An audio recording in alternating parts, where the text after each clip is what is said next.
Title మహిష అని పెట్టాలి అని ఎందుకు అనుకున్నారండి? దున్నపోతు విలన్ క్యారెక్టరైజేషన్ ఆ టైప్లో ఉంటుందని చెప్పి. సో అసలు మూవీ తీయాలి అనే థాట్ ఎందుకు వచ్చింది? జనాలు ఇంకా కొత్త స్టోరీ కావాలనుకుంటున్నారు కాబట్టి, అలాంటి కొత్త స్టోరీ కాబట్టి కొత్తలో అయినా ఆదరిస్తారన్న ఉద్దేశంతో ఈ స్టోరీ చేశాను. చాలా మంది కొత్త వాళ్ళనే తీసుకున్నారు. శ్మశానాల్లో సీన్స్ కానివ్వండి, లేకపోతే ఇంకో సీన్స్ కానీ చిన్న చిన్న సీన్స్ ఉంటాయి. అవి చేయడానికి కొంతమంది ఒప్పుకోకపోయి ఉండొచ్చు. కాల్ వచ్చి మూవీలో చేయాలి అనగానే సో ఫస్ట్ ఎలా ఫీల్ అయ్యారు? సూటు బూట్ వేసుకొని తిరిగిన రూల్లో చేశాను అన్నట్టు ఎక్కువ. ఈ సినిమాలో వైవిధ్యంగా ఉంటుందని ఆ సార్ చెప్తే ఇప్పుడు మౌనిక గారు మీకు ఎలా అనిపిస్తుంది మూవీలో వర్క్ చేయడం? ఎలా చేస్తారనేది మనకు తెలీదు. అసలు ఎలా తీస్తారా అనుకున్నాను, కానీ ఈ మూవీలో నేను చేసిన తర్వాతకి అసలు చూసిన తర్వాతకి అసలు ఏంటి ఇంత పిచ్చి ఉంటుందా, లేడీస్ అలా ఉంటారని చూపించడానికా లేకపోతే ఏ ఇంటెన్షన్ పెట్టారు? అలాగే కాదు, ఇలా కూడా ఉంటాం అని చూపించడానికి ఇది పని. ఈ బిగ్ బాస్ పృథ్వీ ఉన్నారు, సో తనని ఫేమ్ కోసమే తీసుకున్నారా? మన సినిమాలో చేసిన తర్వాత ఆయన బిగ్ బాస్ ఓకే. మూవీ అంతా ఎక్కడ షూట్ చేశారండి? డైరెక్ట్ చేశారు అండ్ యాక్టింగ్ చేశారు. అండ్ మరి సాంగ్స్ గురించి మీరు ఏమైనా లిరిక్స్ రాసారా? ఆడాల సాంగ్ నేనే రాశాను, టైటిల్ సాంగ్ నేనే రాశాను, క్లైమాక్స్ సాంగ్ నేనే రాశాను. అండ్ ట్రైలర్ చూసుకుంటే కొన్ని సీన్స్ బోల్డ్ గా ఉన్నాయి. సినిమాలో ఎక్కడ బోల్డ్ ఉన్నా మాకు యూఐఏ సర్టిఫికేట్ ఇవ్వరు, అది చేసే ఉద్దేశం కూడా మాకు లేదు. సో ట్రైలర్ చూసుకుంటే కొంచెం వైల్డ్ గా ఉందని చెప్పొచ్చు. ఇది గుండె కొట్టుకోవడం లాంటిది, ఇది ఊపిరి లాంటిది. ఊపిరి లేకపోయినా చచ్చిపోతాం, గుండె కొట్టుకోకపోయినా చచ్చిపోతాం. ఆడియన్స్ వచ్చి మీ మూవీ చూడాలి అంటే వాళ్ళకి ఏం చెప్తారు? అదేంటి, ఎందుకు వచ్చింది ఏంటి అనేది మీరు జనవరి 31 చూడండి.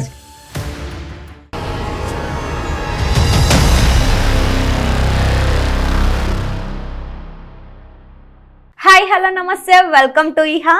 నేను మీ షన్విత. సో మనకి ఎన్ని స్టోరీస్ చూసినా కానీ ఇంకో కొత్త స్టోరీ ఏదో చూడాలి అనిపిస్తుంది. అండ్ ఇప్పుడు మనకి ఒక కొత్త స్టోరీతో మహిష అనే టైటిల్తో ఒక మూవీ వచ్చింది. అండ్ ప్రజెంట్ అయితే మనతో పాటు మూవీ టీం ఉంది. వాళ్ళతో మాట్లాడి మూవీ జర్నీ ఎలా ఉంది, అసలు మూవీ స్టోరీ ఏంటి అంతా తెలుసుకుందాం. హాయ్ అండి, ఎలా ఉన్నారు? సో ఎలా జరుగుతుంది? చాలా ఆనందంగా సంతోషంగా జరుగుతుంది. ఓకే, రిలీజ్ డేట్ దగ్గరకు వచ్చింది కదండి, కొంచెం టెన్షన్ గా కూడా ఉంది. సో అండ్ మహిష టైటిల్ మహిష అని పెట్టాలి అని ఎందుకు అనుకున్నారండి? అంటే విలన్ క్యారెక్టరైజేషన్ ని ఉద్దేశించి టైటిల్ పెట్టామండి. మహిష దున్నపోతు విలన్ క్యారెక్టరైజేషన్ ఆ టైప్ లో ఉంటుందని చెప్పి ఈ క్యారెక్టర్ ఈ మహిష అనే టైటిల్ ఎంచుకోవడం జరిగింది. అండ్ ఇది మీది ఫస్ట్ మూవీ కదా, సో అసలు మూవీ తీయాలి అనే థాట్ ఎందుకు వచ్చిందండి? అంటే మూవీస్ అంటే చిన్నప్పటి నుంచి పిచ్చండి. ఓకే, ఇప్పటి నుంచి కాదు, చిన్నప్పటి నుంచి పిచ్చి. ఆ పిచ్చితోటి స్టోరీలు రాసుకోవడం, చిన్నప్పుడే పాటలు రాసుకోవడం, లిరిక్స్ రాసుకోవడం, స్టోరీలు రాసుకోవడం, అలా అలా అలా అలా ఈ రోజుకి కుదిరింది. ఓకే, డైరెక్షన్ కూడా మీరే చేశారు. సో ఎలా బ్యాలెన్స్ చేశారు మరి? అంటే యాక్చువల్గా బ్యాలెన్స్ చేయాల్సి వచ్చింది. నేను ఓన్లీ స్టోరీ డైరెక్షన్ ఇదే అనుకున్నాను. మా ప్రొడ్యూసర్ గారు లేదు సార్ మీరు చేయండి, ఆల్రెడీ ఒక పృథ్వీరాజ్ గారు ఉన్నారు కదా, ఇద్దరు క్యారెక్టర్స్ కావాలి కదా, పృథ్వీరాజ్ గారు ఒకరు ఉన్నారు కదా, నెక్స్ట్ క్యారెక్టర్ మీరు చేయండి అన్నారు. అదే సార్ చేద్దాం, ట్రై చేద్దాం అది కూడా అని చెప్పి చేసామండి. అయితే మెయిన్గా ఏంటంటే అండి, సినిమాకి ఒక క్యారెక్టర్ కొత్తోళ్ళ పాతోళ్ళ అనేది అవసరం లేదు. ఎందుకంటే స్టోరీయే హీరో కాబట్టి మేము అందరినీ కొత్త వాళ్ళని తీసుకొని చేసినా పెద్ద నష్టం లేదు మనకి.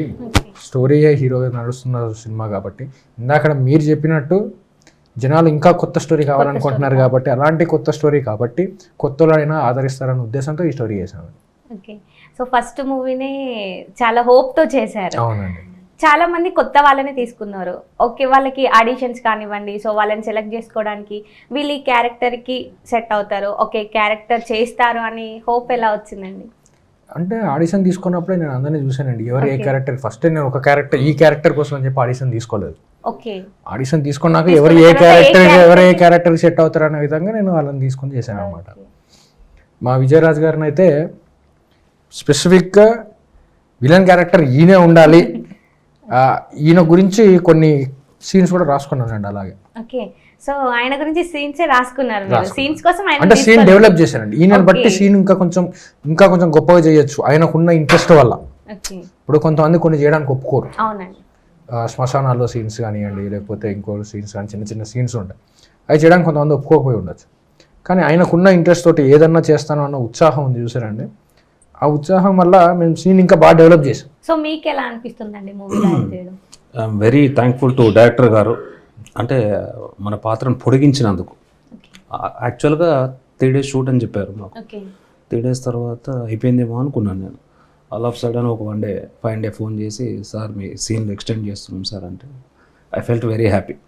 అదే కదా మనకు ఆర్టిస్టిక్ కావాల్సింది. Then I'm very happy with him regarding my character also. Okay, మీకు కాల్ వచ్చి మూవీలో చేయాలి అనగానే సో ఫస్ట్ ఎలా ఫీల్ అయ్యారు? అంటే డిఫరెంట్ రోల్ కాబట్టి ఐ ఫెల్ట్ హ్యాపీ. అంటే ఎప్పుడు రెగ్యులర్గా టీమ్స్ అంటే రెగ్యులర్గా సూటు బూట్ వేసుకొని తిరిగిన రోల్లో చేశాను అన్నట్టు ఎక్కువ. ఈ సినిమాలో వైవిధ్యంగా ఉంటుందని ఆ సార్ చెప్తే వెళ్ళిపోయాను.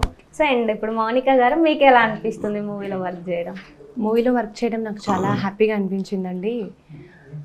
జర్నీ కూడా చాలా అంటే చాలా కష్టపడి మూవీ ఇష్టంతో చాలా కష్టపడి ఇష్టంతో మూవీ అందరం చేసామన్నమాట. మా ప్రొడ్యూసర్స్ కానీ, మా ప్రవీణ్ గారు హీరో డైరెక్టర్ మొత్తం సారు, మా ప్రొడ్యూసర్ కానీ, మా డిఓపి గారు సతీష్ గారు ఇక్కడ చాలా కష్టపడి ఒకేలా నాకు షార్ట్ లాగలేకపోతే అమ్మ ఎందుకు కంగారు పడుతున్నావు అని చెప్పి కూల్గా చెప్తారనమాట.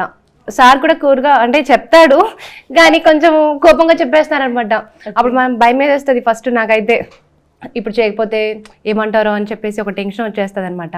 ఒక్కోసారి చూసుకుంటారనమాట, ఒకవేళ భయపడ్డాము ఇంకో కూల్గా చెప్తారు, ఇలా ఎందుకు టెన్షన్ పడుతున్నారు, కూల్గా చేయండి, హ్యాపీగా చేయండి అని చెప్తారు. మా డిఓపి గారు సతీష్ గారు కూడా అసలు చెప్తారనమాట, టేక్స్ అని అయినా కూడా ఏమి అనరు పాపం. ఇంకా వాళ్ళు బాధపడతారు కానీ చెప్పారు అనమాట. ఆయన ప్రవీణ్ గారు మాత్రం గట్టిగా అరిచేస్తారు, గట్టిగా ఏంటి ఎన్ని టేక్స్ తీసుకుంటారు అన్నట్టుగా అరిచేస్తారు. నాకైతే చాలా బాగా నచ్చింది స్టోరీ చెప్పినప్పుడు కూడా, నా సీన్స్ మటుకు చెప్పినప్పుడు చాలా బాగా అంటే ఈ స్టోరీకి నేను సెట్ అవుతా అని చెప్పినప్పుడు నాకు కూడా అసలే అంత అంటే ఫస్ట్ మూవీ నాకు అనిపించింది. ఫస్ట్ మూవీ అప్పుడు ప్రవీణ్ గారికి కూడా ఫస్ట్ మూవీ అని తెలుసు, అయితే ఎలా చేస్తారో తెలీదు.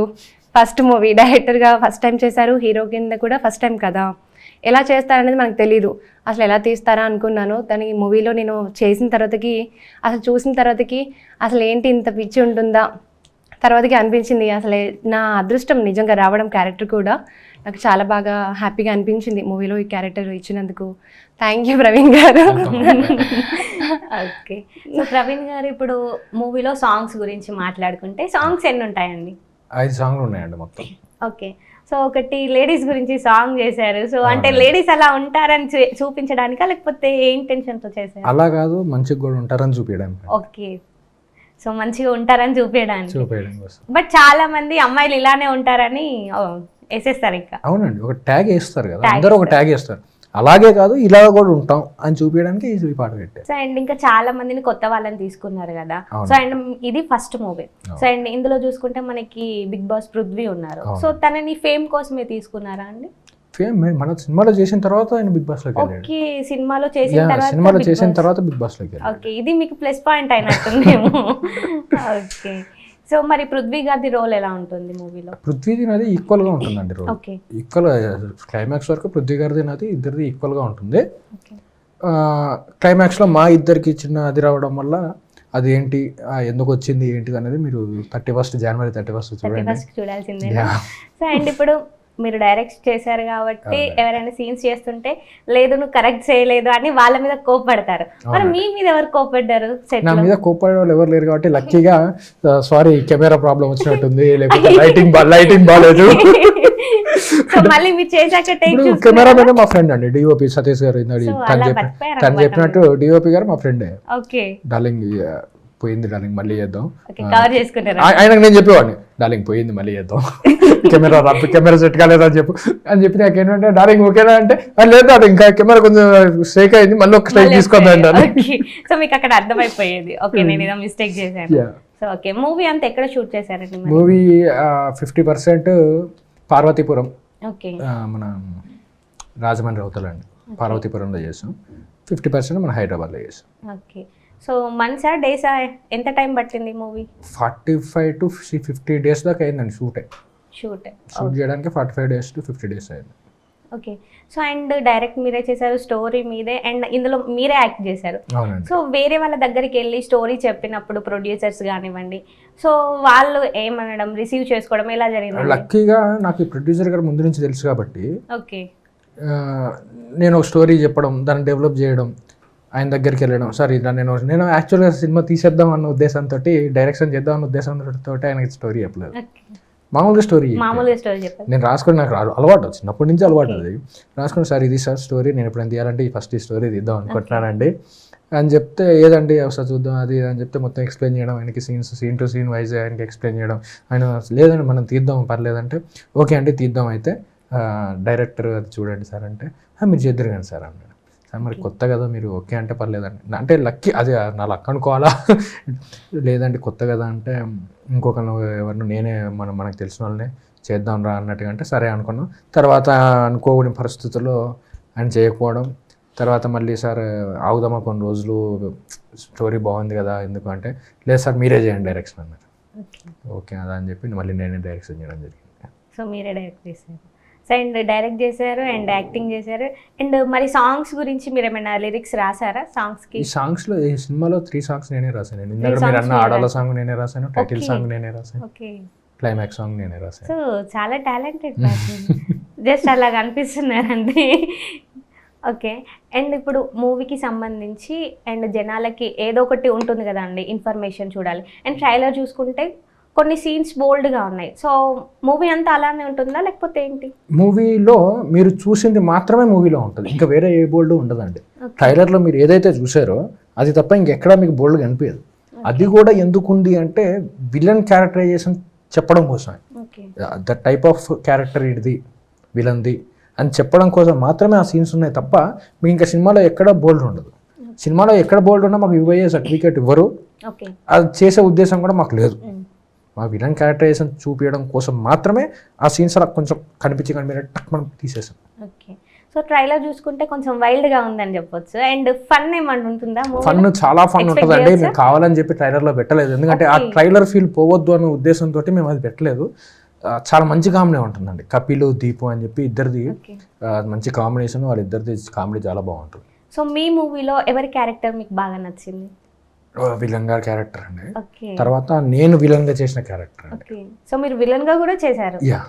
ఓకే, అంటే అన్ని బ్యాలెన్స్ చేస్తూ వచ్చారు. ఇలా బాబు వాళ్ళ కొడుకు కింద చేశారండి. ఓకే, మరి మీకు ఎలా అనిపిస్తుంది విలన్ గా చేయడం? హ్యాపీ. సో అండ్ నెక్స్ట్ ఇంకా అంటే మీరు అనుకున్న రోల్ అయితే మీకు వచ్చిందా ఈ మూవీలో? yes I was so satisfied with this movie. So and music గురించి చెప్పాలి అంటే సో మ్యూజిక్ చాలా బాగుంది. సో మీకు ఎలా అనిపిస్తుంది? సినిమాకి స్టోరీ ఎంత ప్రాణమా అండి ఈ సినిమాకి, పర్టికులర్గా ఈ సినిమాకి సేమ్ టైం దానికి తగ్గట్టుగా మ్యూజిక్ అంతే ప్రాణాన్ని ఇచ్చిందండి. ఇది గుండె కొట్టుకోవడం లాంటిది, ఇది ఊపిరి లాంటిది. ఊపిరి లేకపోయినా చచ్చిపోతాం, గుండె కొట్టుకోకపోయినా చచ్చిపోతాం. ఈ రెండు అలా బ్యాలెన్స్ చేసుకుంటూ సినిమాని నిలబెట్టేయండి. సో ఓకే, సో ఫైనల్గా ఆడియన్స్ వచ్చి మీ మూవీ చూడాలి అంటే వాళ్ళకి ఏం చెప్తారు? ఒకటే అండి, జనాలు కొత్తదనాన్ని, కొత్త కాన్సెప్ట్ని, మీరు అన్నట్టు స్టార్టింగ్లో మీరు చెప్పినట్టు ఇంకా ఏదో కొత్త స్టోరీస్ వస్తే బాగుండు కదా అన్న ఫీలింగ్ని పొందాలి అని నిజంగా ఉంటే 31st January సినిమా చూడండి, 100% మీకు నచ్చుతుంది. మీరు మమ్మల్ని ఆదరిస్తే ఇలాంటి సినిమాలు ఇంకా ఎన్నో మేము మీ ముందుకు తీసుకురాగలుగుతాం. ఓకే అండి, సో మీ మూవీ చాలా సక్సెస్ అవ్వాలి అండ్ మనస్ఫూర్తిగా కోరుకుంటున్నాను. అండ్ అందరూ కూడా థియేటర్కి వెళ్ళి Jan 31st మూవీ చూడండి. And all the best. Thank you.